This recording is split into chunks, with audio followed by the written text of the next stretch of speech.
y'all, welcome back to my channel. Today's going to be a chit chat. We're going to be talking about family. Stay tuned for that.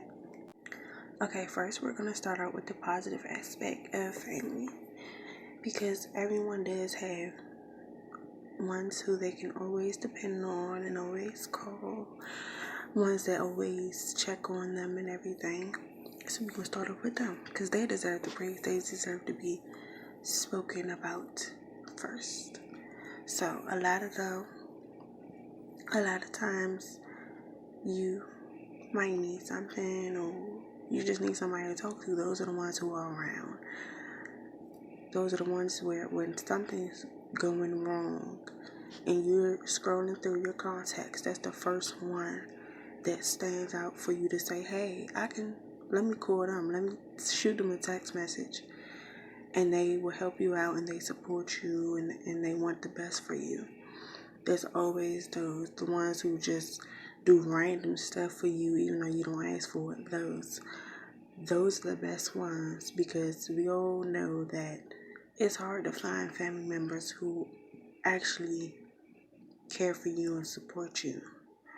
And not just talking about finances, talking about mental health. Like, they check on you, they make sure you're doing good. If you had a bad day, they make sure that you're getting through it. And don't want you to be down in the dumps, depressed and everything. To just shoot you a random text message to check on you. Those are the type that are the best, because they are basically putting you first. Well, not really. Let's not say that, but they care about you, because we don't know what they're doing in their day that they could be going through too. Because sometimes them helping you comes from they're having a bad day, and them like assisting you and pushing you out of your rut makes their day better. Like, you get what I'm saying? Like, it kind of like reverse psychiatry type stuff. Like, because they helped you, it helped them, because they're taking their mind off of whatever was going wrong or whatever happened to them during their day. So those are the ones that you respect the most. Those are the ones you want to call even when you're not going through something, just to have a conversation and laugh it up. And you don't always want to call people and hear about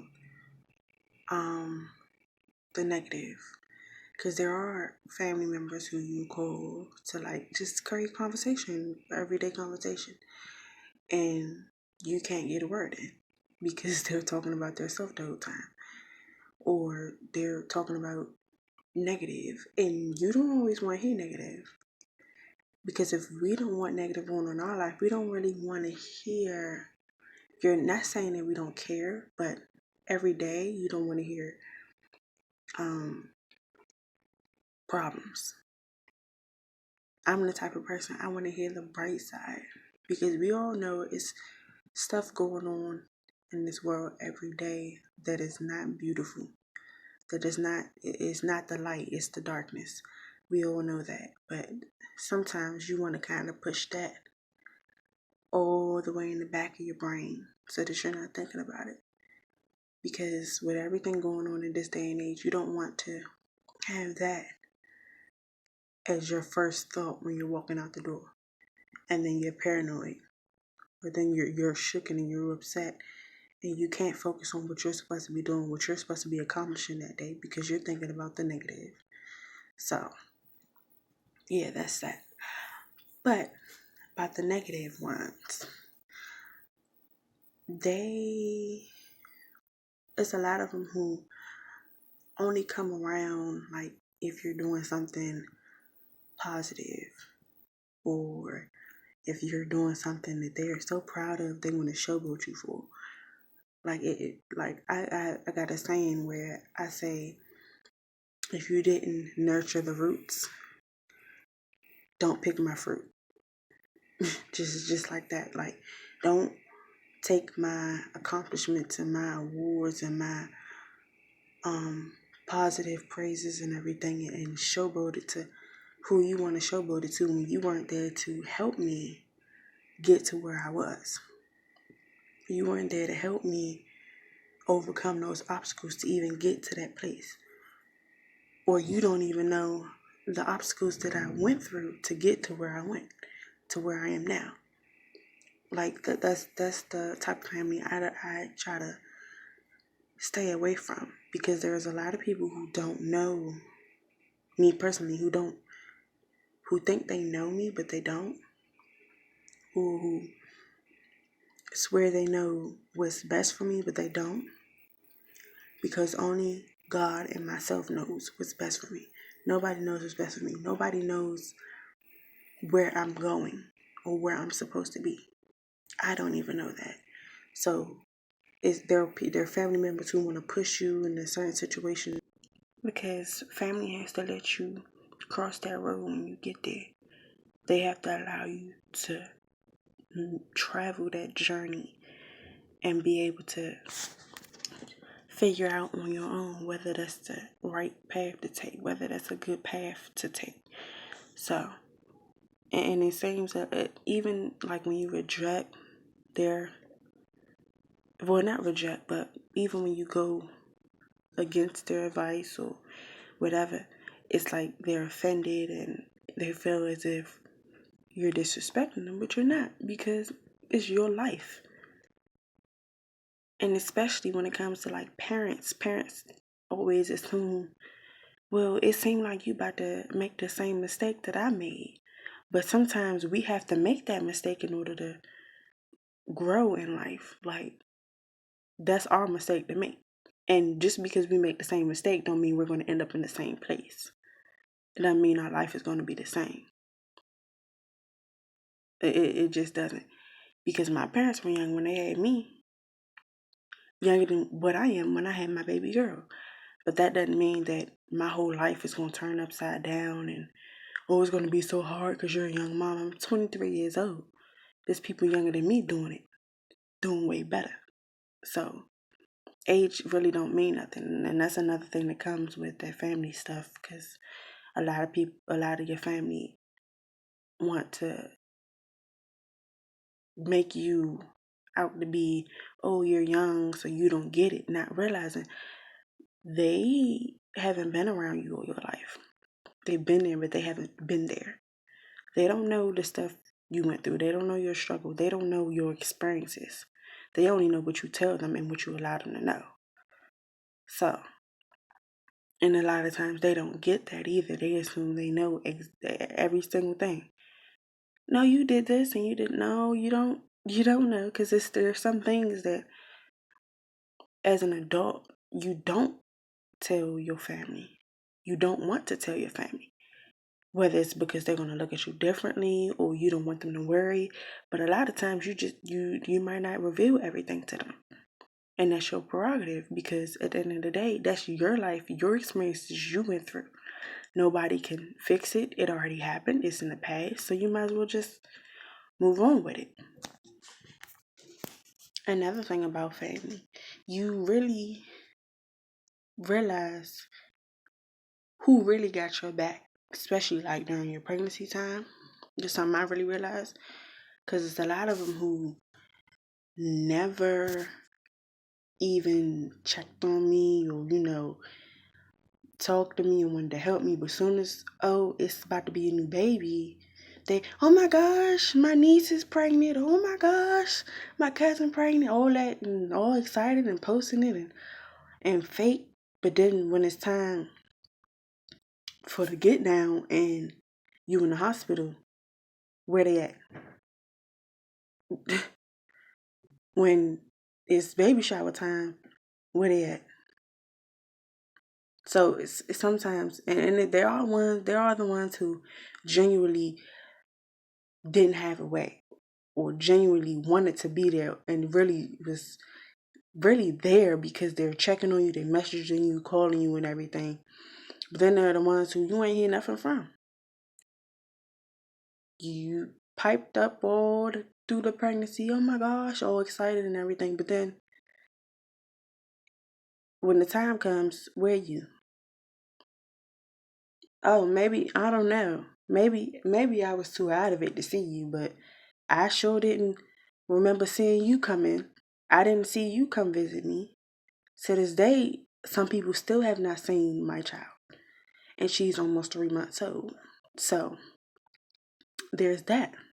Then also, when it came to moving, when we came and we moved up and got our own place, a lot of people didn't assist us. A lot of people really didn't believe that we was gonna be able to do it, but we did it. We did. So there's always the family to doubt you too, because in all actuality, I have friends that I consider my family, like I consider my sisters or my god sister, because they're there more than my actual blood. And that's the thing. When they say blood is thicker than water, it's not always true. It's not. Because there's family who you can't even contact or who won't even message you back.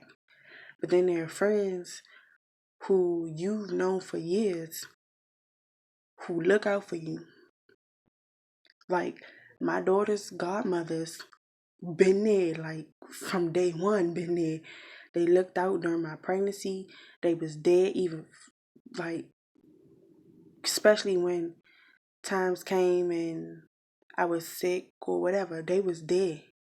It's family who was not there. It's family who thought I was over exaggerating, who thought it was a joke. Especially when it comes to cravings and stuff during pregnancy. That ain't no joke. Because I was sick up until like my 4th month. I was sick. I couldn't keep down not even water. Couldn't keep nothing down. And the only thing that I could try to keep down a little bit was like stuff that I was really, really craving. I couldn't eat if it wasn't what I was craving at that moment. Because if it wasn't what I wanted and what I smelled or what I craved, it would come right back up. And sometimes even the stuff I craved came back up. But people take cravings as, oh no, that's just, no. It's dead serious. And I'm thankful for the people who did help me out on my cravings, because that was not a joke. It's not a joke, because that's the food that was making it to my daughter. But y'all thought it was a joke. Y'all thought it was just, that's what she, no. That was seriously an issue. Seriously. And I really love all of them who really looked out and supported during my pregnancy, during my move, even now during my house hunting. I'm so thankful for y'all, because without y'all, I'd have been done. Like really. Y'all really are my motivation. Y'all motivate me so well. Y'all and my daughter, like it is, y'all keep pushing me, and I'm so thankful for y'all. Especially when it comes to this YouTube thing and my businesses. I really see who support me, because a lot of people think that what I do is a joke, or oh, she's just doing it. No, I genuinely enjoy doing stuff. All my businesses is what I enjoy. Like if I don't have to and it's in God's plan, I won't be working another 9 to 5. That's not my plan. I know I'm not in control, but that's not in my plan to go back and work a 9 to 5. I want to work and run my businesses. That's all I want to do. Because honestly,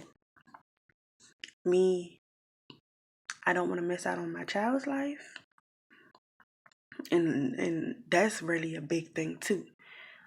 My family really doesn't understand the fact that I don't intend on going back to a constructive job, because of the fact I don't want to be the type of mother who has to get a text message with her child's first steps, with her child's first words. I want to be there physically.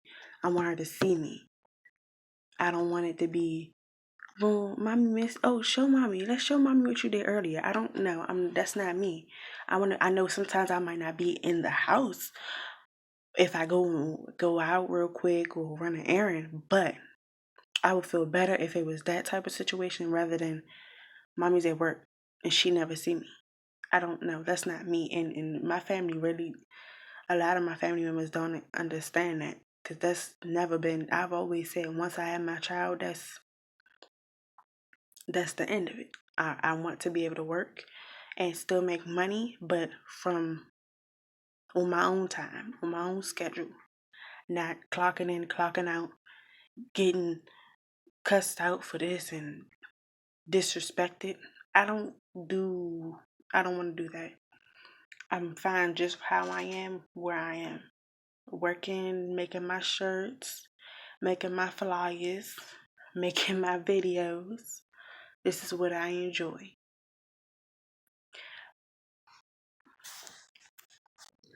But anyway, I know y'all tired of hearing me talk, so that's the end of my chit chat. And I hope y'all enjoyed it. Comment down below y'all family issues, because everyone has them. And let me know what videos y'all want to see next. Thank you guys for watching, and I'll see y'all next time.